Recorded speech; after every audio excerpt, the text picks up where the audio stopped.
There's an old abandoned house perched atop a stubby hill not too far from where I grew up. The greenish outer paint all flaked, and its untended yard long since overgrown with weeds.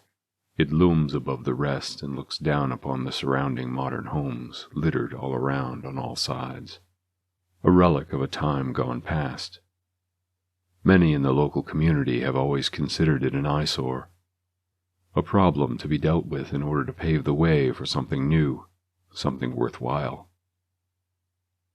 It's sat empty for many years, longer than I've been alive, and remarkably enough, it seemed to be left entirely untouched by vandals.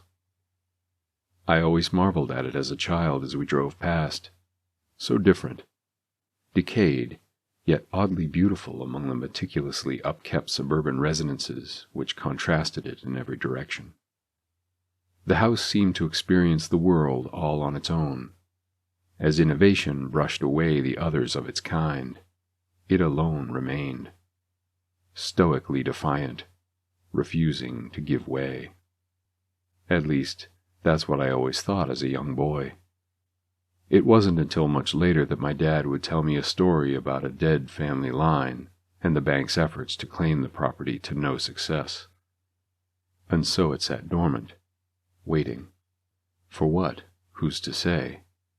But even as an adult, I've always had a nagging feeling that old houses like that, the ones that refuse to go into that dark night of deconstruction, hold some sort of strange power. Ambiguous, but there all the same, as if somehow actively preventing their own demolition. I finally decided to get inside and take a look. Having recently driven home to visit my parents, I cruised down that same street and was somewhat shocked to see that even after the years I'd been away, the house still remained. Now, in an even more dilapidated state, its windows were still miraculously intact, caked in dust and grime to the point of opacity, but whole just the same.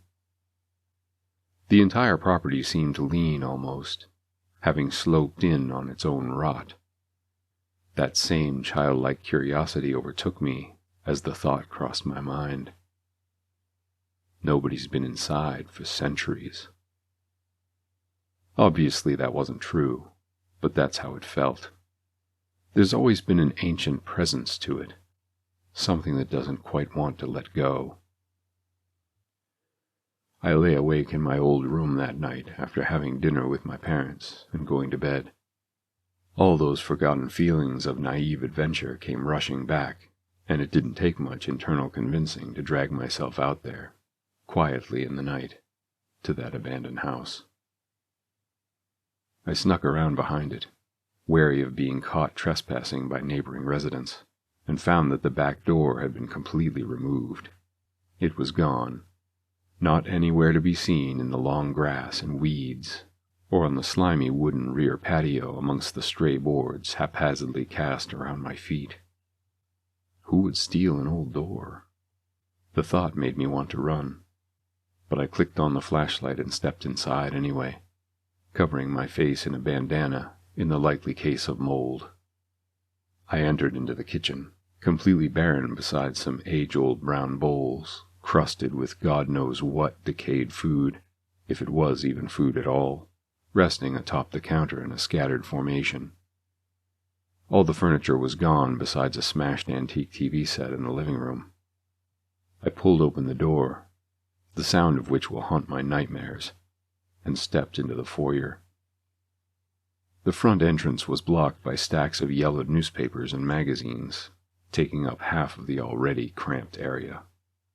I mounted the stairs, and each gave a similar alarming creak as did the door. Ascending into the darkness, shining the light through the wooden banister, I saw 3 more doors, one down a short hallway to the right, one behind, the other was directly in front of me. Climbing the last few stairs and pushing open the nearest revealed a small bathroom, the upper corners of which were caked in thick black mold. I quickly tried to slam the door shut, frustrated to see that it refused to close again all the way in its state of disrepair. I'm not sure if it was right then that I truly began to realize just how stupid I was for being there, in a derelict old house way past midnight, or at some other point in the following minute, but the feeling inspired a deep, dread-filled nausea which made its home in my gut and refused to leave. Backing away, sprinting around and cringing at the sounds of the floorboards beneath, I opened the door now right ahead of me, revealing a large bedroom. Entirely bare except for a visibly soggy mattress tossed up against the far wall. An eerie moonlight showcased the roaming particles of dust and airborne dirt drifting across the space, disturbed by my presence. Now, desperately wanting to leave, the fact took center stage in my mind that I really didn't belong there. My stomach began to sink, and I started out through the door and towards the stairs. But there was one last room to see, and I couldn't just leave it that way. The hallway was short, but it seemed to stretch into infinity in the beam of the flashlight. Every rickety step sent foreboding chills down my spine, instinct attempting to force me out. But I endeavored forward until I was gripping the handle, turning it, and pushing the door open. With a deafening squeak, it slowly swung before hitting off the wall with a soft thud. Before I could step inside, a frantic scurrying enveloped the space, dragging swiftly across the floor in multiple directions. But it wasn't rats. It wasn't the paws or claws of cats or vermin. I heard the scraping hobble of bare human feet scattered through the darkness. Not just one set. Many. I froze in place until a single raspy voice broke the silence. "Who are you?" In that moment, staring into the pitch black ahead, I wasn't even sure if the words had come from my own dry throat or from inside.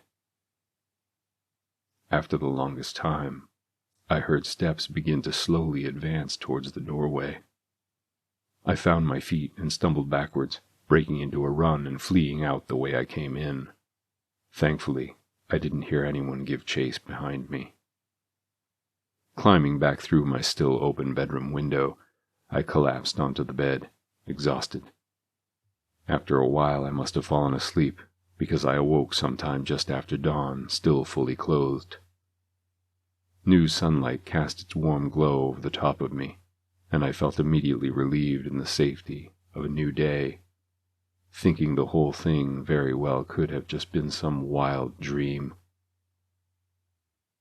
That's when I noticed him, hulking, haggard, covered in dirt and hunched over by the door. "What were you doing in our house?"